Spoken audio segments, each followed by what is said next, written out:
So I've created a series of videos talking about dopamine as part of our dose health method of coaching.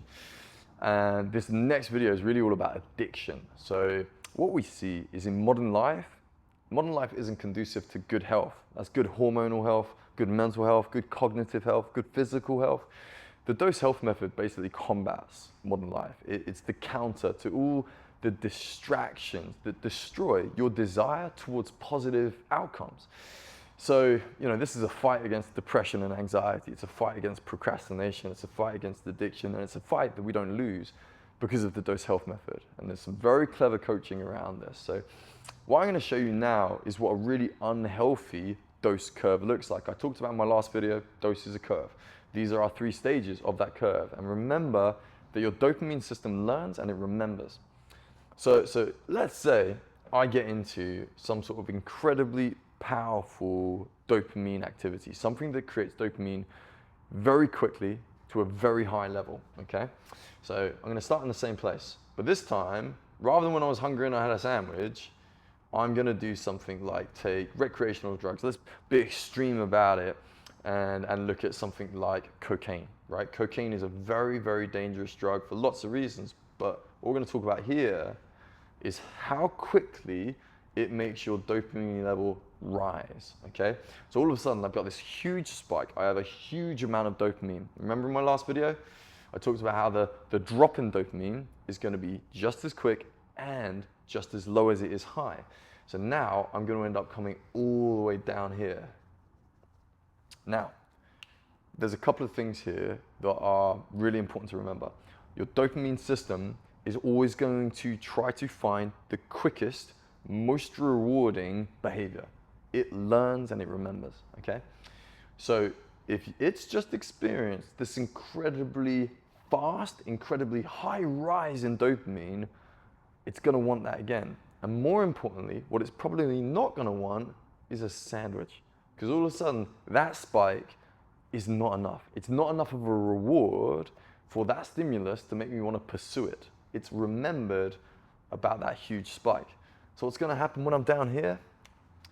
Either it's gonna take you a long time to come back to a moderate level of dopamine towards your baseline.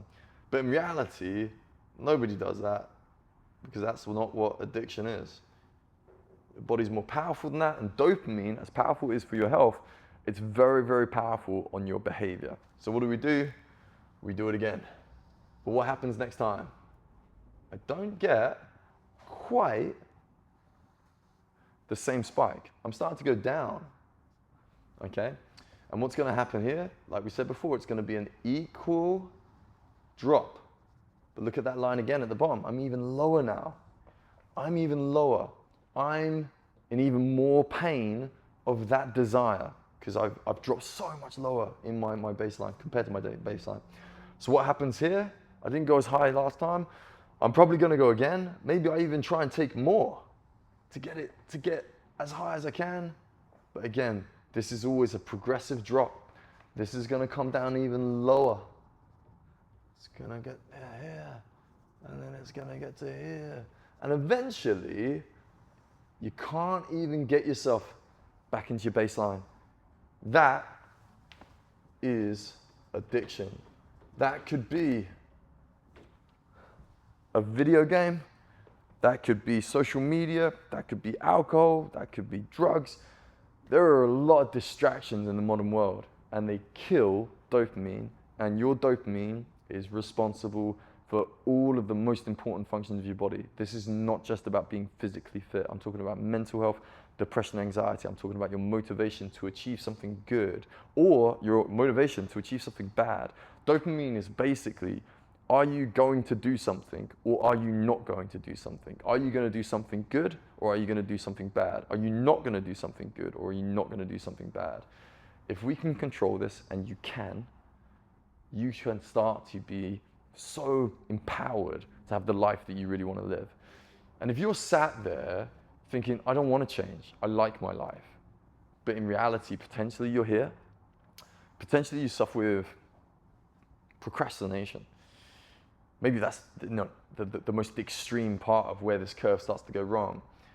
But what I've written here, addiction is a progressive narrowing of what brings you joy. When I'm here, the cold shower, the healthy food, the exercise, all of the activities in life that should bring you joy will stop bringing you joy, which is why you start just looking at the negative ones. Now, cocaine or something like that is a ridiculously extreme example. It's incredibly dangerous because of what it does to your behavior and your health. But what about social media? I pull my phone out. That didn't take very long, and I've got a hit of dopamine because I've got a notification, I've got a message, I've got something to react to. I've posted something, somebody's liked my thing. Oh wow, that's great. So then it drops off really quickly, and I go again, and I go again, and I go again. And this is where people get into scroll holes, so they need the frequency and the volume of that activity to be so high because they've just gradually come down. And they're not even looking for more rewarding activities that are maybe better for their health, better for their mental health, physical health, all of it, because they can't see those things. The only thing they can see is how low their dopamine is and how they've learned through previous pursuit, whether that's success or failure, what's going to give them their dopamine. This is why I think having a coach, not just in fitness, but in anything you want to achieve in your life, is really powerful. Because if you fail to do something, your dopamine system is going to remember that, and you're going to be so much less likely to want to try that in the future. If you are in a healthy state with your dopamine baseline, you've got a healthy curve, what that is practically is emotional resilience. I can fail and I'll go again. If this person fails to lose weight and they're in a really low state with their dopamine, they've got addicted to a lot of less than healthy activities and they can't see the joy in some of these simpler pursuits. If they fail to lose weight, they're probably never going to try again because they don't have the emotional resilience, they don't have the motivation to pursue that reward. This starts to look like the inability to hard graft and to go after rewards that are amazing for you, but take a little bit more time. If you got a teenager that procrastinates, they get down here and they don't have the energy to activate. What they're going to do is find an activity that probably is not as mundane, but not particularly inspiring.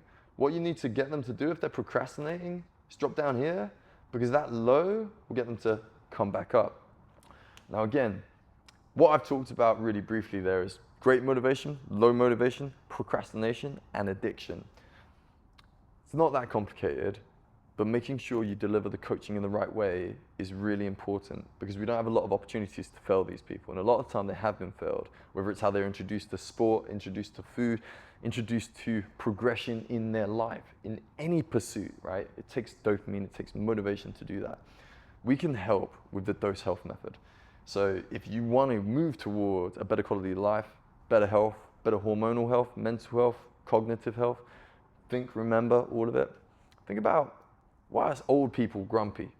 Okay, I'm going to make sure the second half of people's life is better than the first half. Stay relevant, stay empowered, and I think the dose health method is something that will give so many people so much that they're not expecting.